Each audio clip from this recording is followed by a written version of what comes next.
Welcome to the Voice of MPE, the official podcast of Merchant Payments Ecosystem, Europe's largest merchant payments conference.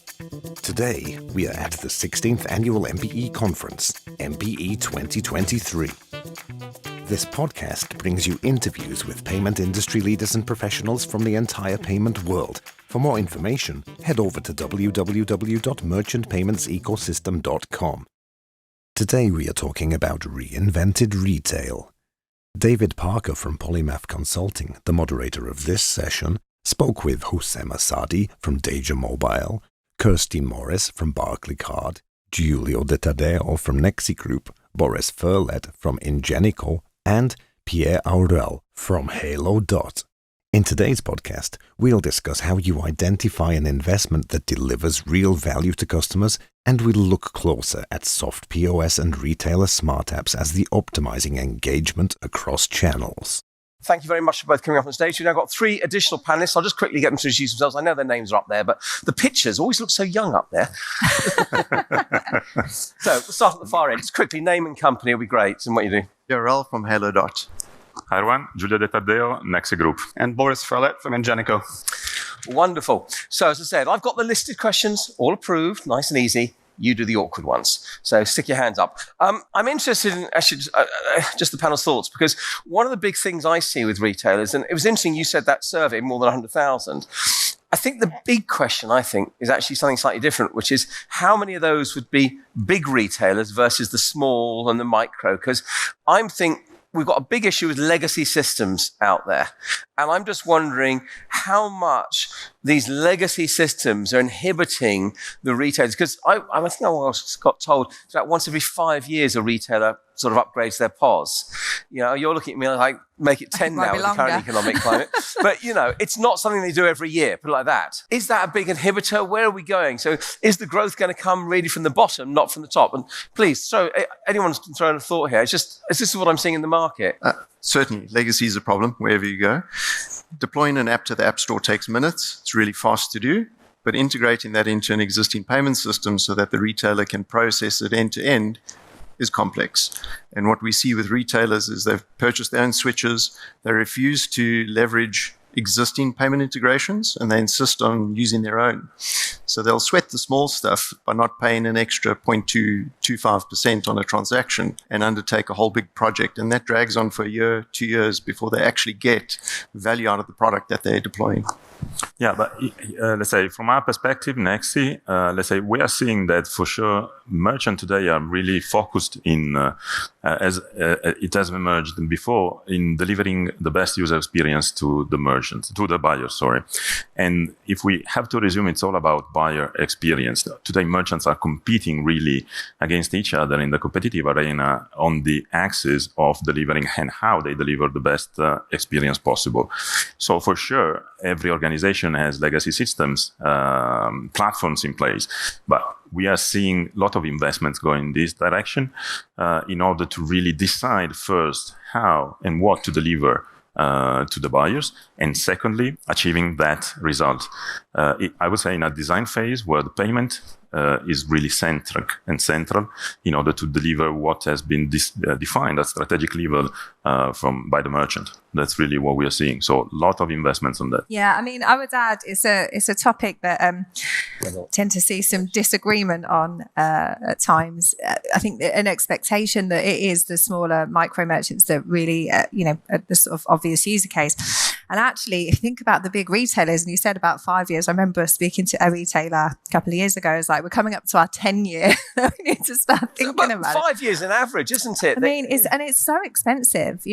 People underestimate with big retailers, big footprints, how much money it is going to cost to go in again. And if you're doing it for another 10 years, it's right to go. Have to make a decision that it's a long-term decision. Am I going to do it? And actually, how do I want a consumer to walk around my retail footprint?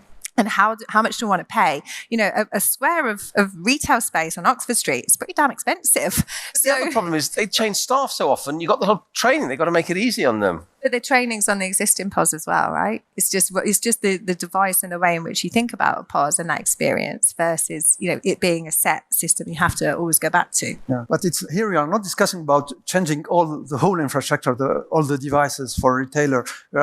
They are designing new shop formats, and when you design a new format, as you said, you will redefine completely the checkout experience. You need to, because people are expecting this. And in this situation, it's up to us as vendors to come with a flexible architecture, API-based, in order to make it possible to introduce the service without the need to redesign the whole thing. Because, of course, redesigning the whole thing is just impossible in a... How easy is it to integrate the new and the old together? It's to the new generation of vendors to do the job again, because you'd say easy. Easy, nothing is easy, but it's getting easier. It's not the same than replacing. Don't imagine this is about replacing 1,000 terminals with the central, server.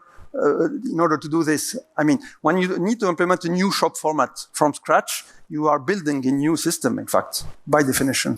Yeah, I was going to say, I think if we look at what kind of retail expectations and intentions are, is bringing a lot more value to merchants and indirectly to consumers. And so the legacy is not just on the merchant side, it's all of the other players in the ecosystem, because payment players have legacy systems, vendors of solutions have legacy solutions, and really I think the solution is how indeed through maybe more modern technology you can either abstract the old systems that cannot change right now, or provide the right solutions so that all of these systems can communicate. Otherwise, you're always kind of hindered by the last moving part, whether it's the retailer, the acquirer, and the other players in that chain. And I think technology now, maybe better openness from all the big players to outsourcing or moving to more modern technology should make things easier. But there is a legacy that we all have to live with.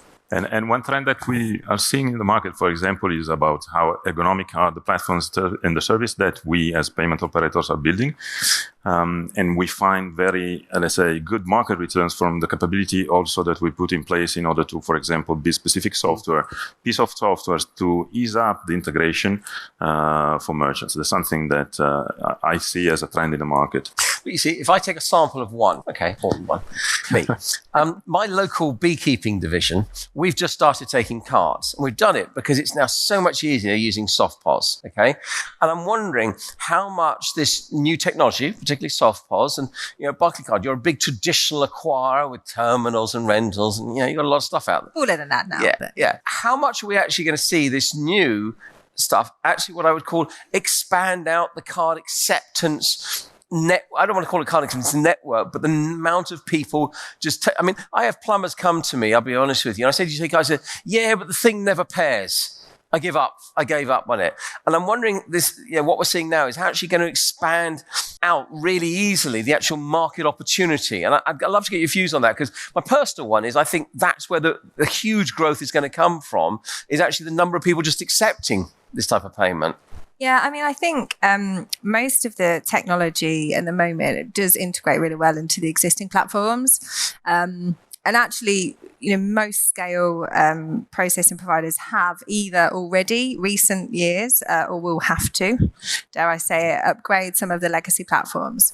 So, we've been processing payments for over 50 years. And in the last 5 years, we've had to rip out the beating heart and put a new one in to be ready for some of the new technology and to be able to interface. So I think the reality is, unless as a scale processor, you're prepared to make those advances and to accept things into the ecosystem, then, it's a bit of a code. Is it going to be new distribution channels? Because I got mine from my B Society from a company I'd never heard of before, and I asked a friend here doing SoftPOS. I said, right, who do I go and talk to? He said, go and talk to that one. I've never heard of them. Yeah, and I think some of that will be scale providers working with partners to make sure that you're providing the right solution. That doesn't necessarily always have to be white label. We don't have to use the brands. As long as you've got access to the same ecosystems, I think that works as well. Yeah, I do really believe, so let's say, that the innovation, at the end of the day, we put services and products out there. We support merchants in a consultative manner in order to make them thrive and win in the competitive arena. But at the end of the day, we're not sure, let's say, where, for example, SoftPOS will be successful or not. In this moment, it's probably a great tool, that we give to merchants they can use as a toolbox, as a new device in order to deliver the experience that they have decided to deliver. And we do think, for example, we're launching in Europe the product that it will be positively integrated in the ecosystem. But at the same time, there are, let's say, all niches or particular use cases where do we see some time for, let's say, for yet some other time, the usage of the standard POS or the smart POS as, let's say, a good fit for the need, the business need, and the buyer need that merchants have to serve. Think about, for example, quick cash lines in the supermarkets, or value-added services that today are present and processed in the POS device. And SoftPOS will get traction, will get there, but it will get a bit of time. And I think certainly what reality we're seeing in the market is merchants would usually tend to pick a business solution before they choose payments. And so they'll look at something that is designed for their specific vertical, whether it's beekeeping or a bar or whatever else, and then work with a payment solution that is in line with their needs and works with that. And I think to your point, Houssem, about the integration. So I think what we're seeing in some markets where increasingly ISVs are becoming the primary channel or becoming a fast-growing channel to merchants for enablement payment solutions. I think SoftPOS makes this maybe even easier now because it's designed for the cloud. It's designed for integration with tablets. So definitely helping them. Whether that's going to possibly be mainstream or for niche, top retail, very occasional merchants, I think market will show as we move on. But there's definitely, I think, a trend for SoftPOS to becoming an enablement for some of these It's interesting you talk about it as an enablement. So maybe that leads me on to my next question, which is how much, we saw in COVID a huge drive to online. No arguments there. That's hurt bricks and mortar retail. And okay, some are starting to say, well, you can drop it back and pick up from us and stuff. But how can actually changing the checkout experience drive people, I think, back into the retail environment? Because, queuing, whilst the British like it, most of Europe don't. We're experts at queuing. Most of Europe looks at the queue and says, 3 people? No, I'm not going anywhere near that. British look at queue and go, hey, there's not enough people there. They're not popular.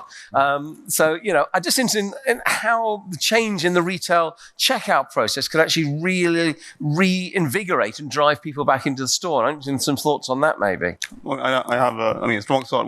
Our view is that, we are, of course, a provider of in-store mobility payment acceptance solutions. And what we see is that commerce experiences in store have been far less sophisticated than online, at least in the richness of the shopping experience or the breadth of services made available to consumers. And what we would like to do is ensure that in the end, consumers can have the same type of engagement as they have online. No one can really understand why the same payment methods, services, loyalty, recognition you have when you shop online are not available in store. I think that's one way, David, to basically align consumer intents, experiences will drive better conversion and I'd say retention of clients in store. I think what SoftPOS does as well is it gives typically e-commerce retailers the ability to do in-store payments as well, which they wouldn't have done before. So if you're selling T-shirts online, you can now go to a festival and sell your goods physically, which they could never do before. So and integrated to the same back end? To the same platform. So you can switch those merchant details. So obviously the one's card present, the other's card not present, but SoftPOS, solves for that. I do think, just to add to that, it's a really interesting point because one of the things I think the entire industry is still grappling with is online and in-store. Like there really is no boundaries. And even if you just think about the way in which the traditional rails behave and act and the way, consumers expect them to behave and act, they don't quite meet in the middle yet. So I think that's why I was asking that simple question. Yeah, because the evolution of the way in which the experience is governed, managed, and the sort of networks around that. I think it would be really interesting. Yeah, this is interesting because in reality, buyers thinking in terms of brands and not in terms of channels. That was probably early 2000. Today, they are thinking about, let's say, the merchant brand from which they are buying. And so we have to support them. And again, I expect the same receipt from both through my email if you've got it. Not different. Okay. Gentleman over there, question, please. Then we'll come to the gentleman at the back. Name and company first, please. Yeah, you're on. Okay, Eric, I'm from Rema 1000, Reitan. We are present in 7 markets across the Nordics, so around 3,500 shops. And in my head, there's no doubt. There's a no-brainer. We will go for SoftPOS. We will roll it out in self-checkout, in EV charging, and all of that stuff. And it will happen because of the cost, because we are in a margin squeeze with the current inflation, all of that. So, in my head, this is a no-brainer. It will happen. We need to sort out some regulatory stuff about certification, that stuff. But I still feel, this is a bit of yesterday's news.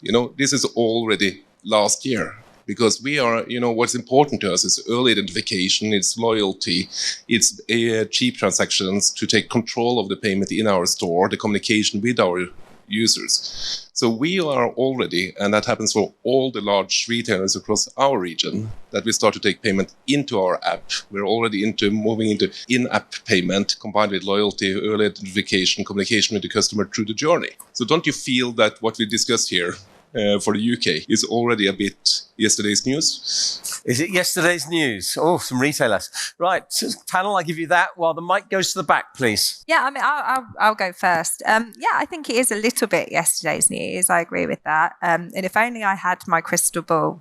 But I think what isn't clear at the moment is the mass scale adoption across the entire region.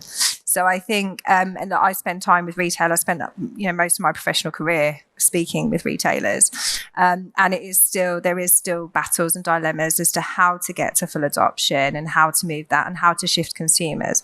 So whilst I agree it's yesterday's news, I guess part of our job in the payment space is to get to scale adoption. I don't think we're quite there yet. And I think what's really interesting is the reason sometimes you get scale adoption is because you look at what is coming next and how this gets you as a building block to that. So I talked about contactless and wallets, and now to SoftPOS, you can see the building blocks. So what I think is interesting and what will come tomorrow, and maybe none of us are really clear on yet, is what is that next tomorrow that makes this the reason that you scale adopt. Yeah, and one important point, because I believe that Eric has a deep knowledge in the Nordic countries, this is a new tool, in terms of accepting payments, and it will take a bit of time depending on the countries and geographies. Why is that? Because, for example, the more south you go, something that is normal, for example, for Nordics countries, that is sealess payments. In reality, the more south you go, the more inserting the card in the old way is still present. Germany, Italy, and other countries are around 35-40% of the digital payments that have happened inserting the card. So also a product in where I think that all the panel believes in, that is the SoftPOS, will take a bit of time, because Europe is You're saying basically the Nordics are ahead of the game and most of us are catching up. Catching up? No, they are adopting. The payment methods are a matter of habit. At the end of the day, when a payment method or a tool gets traction in the market, 2 ways. First, and this is really first because it's more important, solves a buyer problem. Secondly, a merchant need. When we get that, the payment method or the payment acceptance will be successful. Question at the back there, please. Name and company, and then we'll move to the other side. Yes, Andres Vinakovs, Tieto Evry. I had to rethink my question twice because it was kind of answered the original one. So Houssem mentioned in his presentation that one of the delivery model they're seeing for the SoftPOS is SaaS. So basically, the vendor will be hosting the backend, which is effectively adding additional cost layer to every transaction. So you'll have your acquirer fees, you'll have. So you're saying it's adding an extra layer of cost? Is that your concern? Yes, it will be extra layer of cost. So, and I was speaking to a number of retailers yesterday, and everyone is complaining about the thin margins and how tight they have to squeeze their acquirers to get info out of them and to understand whether they are charged properly, correctly, and are not overcharged. So might this be one of the things which, if not given significant value or not given the business case, will not just prevent the technology from evolving? Yeah, I'll take a first step. Yeah, I think it is a concern. And actually, not even just with this technological advance, but pretty much any of them, the question that you always get from retailers is, well, how does that affect my margins and my costs? And rightly so.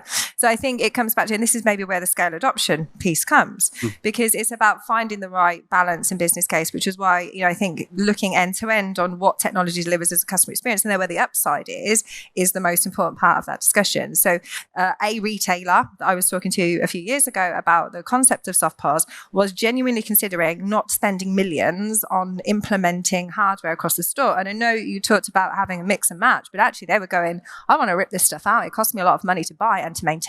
And is this an alternate solution for me to do it? Now, they didn't make the jump at that point. We went into a global pandemic, so it was tricky. But, I still think that the concept is the same. You have to find those levers. And that's when you get to scale adoption, back to the previous question. So you're right, the margins and layering on cost, whether it's, SoftPOS, orchestration layers, any other payment layers, you've got the core bones and you either bypass those or you have to find a business case to absorb them. Yeah. And it's you have to rebuild the whole business case, not considering as adding layers, because the business case is about revenues and costs. Okay, so revenues first of all, and this is related to the other question. We will create new opportunities for consumers to come back to shops, to spend their money and to buy. Okay, because they will have a good experience, have a salesperson advising them and pushing them, to buy and to find out. So first, of course, the business case, the positive aspect of the business case are more revenues. First.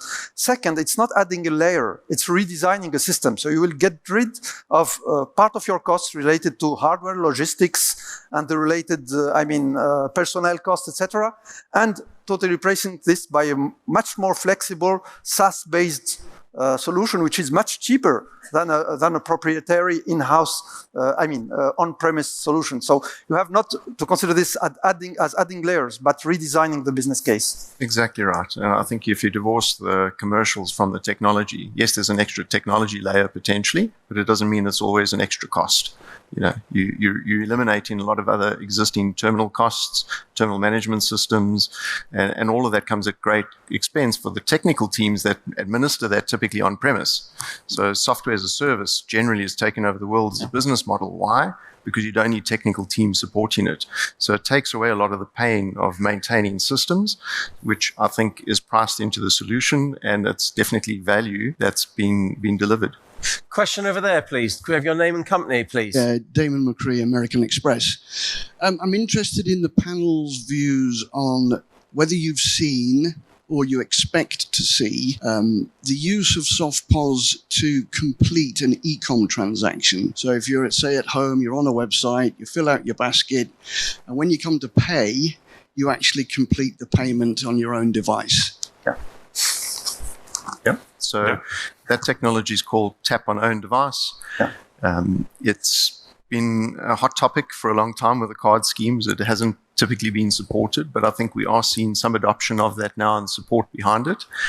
Essentially, there's no difference between the software that runs on a merchant device versus a consumer device. It's the same software. It's just the concept of what rate should be applied to that e-commerce transaction, because it's now a card present. So it's been more debate around fees than the actual technology. In terms of adoption, I think as hard as it is to educate merchants about tap on phone, it's going to be a tougher challenge educating consumers. So you really have to know what you're doing in terms of creating that fantastic user experience. You mean consumers would be reticent to tack on their own phone or tap on at a market store someone else's phone? I believe they would be more comfortable tapping on their own phone and typing a PIN on their own device rather than a stranger's device. I thought that as well.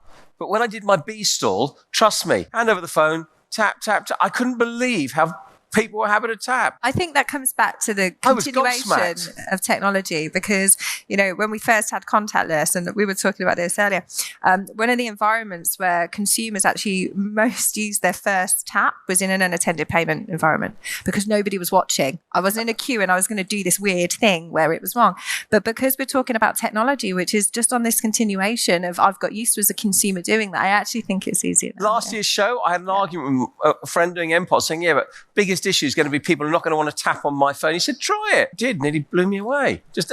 Maybe that's the English for you. I don't know. If there's a convenience for the buyer, we admitted that schemes rules can allow that. Then it would be experimented. At the end of the day, it would be the buyer that will decide what kind of technology and more specifically what kind of user experience they wanna get. If there are, particularly conscious buyers out there, it will become mainstream for sure. Okay, because I'm conscious of time here. I do want to do a small amount. I don't want to call it crystal ball thinking because anyone can dream 5 years, but you talked about, looking ahead and stuff. And so I'm going to say over the next 18, 24 months. So, what I consider to be, if at the next conference we're not talking about, well, this is actually coming, we should be, okay? Over the next 18, 24 months, what do we see as the biggest change in technology or payment solution that merchants are actually going to be adopting? And how's it going to be feeding through? Is it going to be a SoftPOS actually? Am I going to be going into my sort of paper chase if it was still there and actually having SoftPOS? Or is that still, I'm 5 years away from that? I'm just thinking, what's the real changes we're going to be seeing, do you think, at the merchant level over the next 18, 24 months? And I'll start from the end, come down this way. I think if you look at what Amazon have done with Amazon Go, I think to me that's going to be the biggest change that we'll see in retail environments where it's actually completely invisible. You walk into a store, you don't do anything. You lift the goods off the shelf and you walk out. I think that in 24 months is going to be in more countries, and sort of where we are today with POS, with SoftPOS, it's really been in a pilot phase. I think in 24 months, you'll start seeing that sort of invisible payment method being deployed into stores where it's literally walk in, walk out, and biometrics is your payment mechanism with whatever your preferred payment is in the background, whether it's an account. Next 24 months, debit. 18, 20, okay, that's going to be an interesting one to come back and measure that because I still think that's a bit further out. But anyway. 2 predictions, so maybe one would be right. The first one is personal experiences, not anymore just the user experience, but your fully customized user experience, basically leveraging payment and other source data. And 2, account-to-account payments outside, I would say, UK and Nordics, because we are seeing a Nexi really nice ramp up.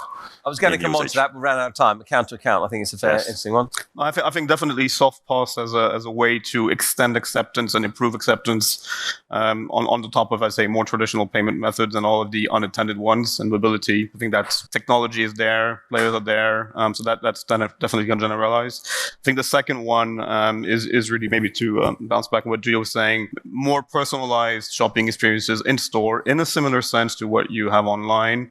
Maybe not mainstream yet, but technology is there to recognize you, provide digital receipts automatically, decide on what services are prompted to you, depending on kind of the vertical segment you are shopping in. And lastly, providing merchants of all sizes, including the small ones, more insight based on data for them to manage their business better. And if I put it simpler, it's increasingly providing tools to small merchants that were until now only available to the very big enterprise retailers or organized retail. But with the cloud, with SaaS, these services are increasingly being available for small merchants.